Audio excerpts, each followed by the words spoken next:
Okay, I'm going to call this segment Paul Responds to Comments and Questions. As a content creator, it makes me so happy to get questions and comments. It tells me about what you love, what you like and what you dislike, and I get a better sense of who's paying attention to what. That's the beauty of social media. You and I get immediate feedback on what lands well and on the things that totally bomb. The idea is that if we give people more of what they like, we'll increase our audience and our impact and our reach. Now that sounds great in theory, but here's what's wrong with that idea. I don't always want to give my followers what they seem to like best. If you're always playing to the crowd, it's easy to lose your own uniqueness. I don't necessarily want to do what's popular, you know that about me. I want to do what I think is relevant. The other reason I like responding to questions and comments is because it gives me a second chance to explain things in a different way and go a little bit deeper perhaps. After all, I market myself as the Netta voice, the voice that goes a little bit deeper. So one of my readers commented, "I've noticed that your opinion in your articles is mostly critical. Would you agree? It would be refreshing to hear what you like."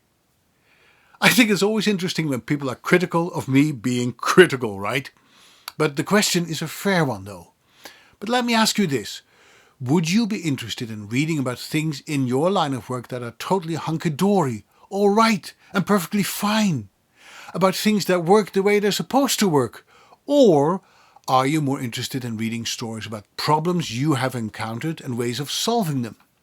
You know, one of the tips of budding content creators always is talk about the problems that people have and offer them solutions. That's the way you connect with your audience. Tell people about what they're struggling with and give them tips and tricks how to solve these things. And every journalist knows that when good things happen, that's not news. 1,000 planes taking off and landing safely, that's not news. The one that's crashing, that's news.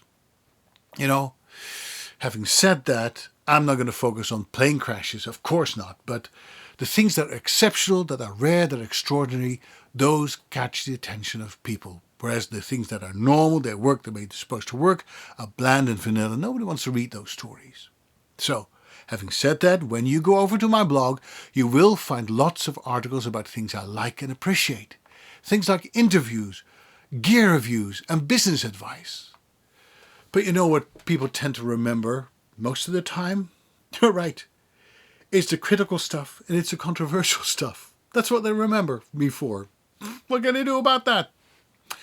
Anyway, if you have comments about what you've just heard or questions about the business of being a voiceover, being a freelancer or solopreneur, respond in the comment section. Let me know what you think and what you would like me to talk about next, because I might one day just address the same things that you're struggling with, that you don't know what to do with. So I welcome your questions and comments, as always, and I hope to see you very soon. Take care. See you next time. Bye.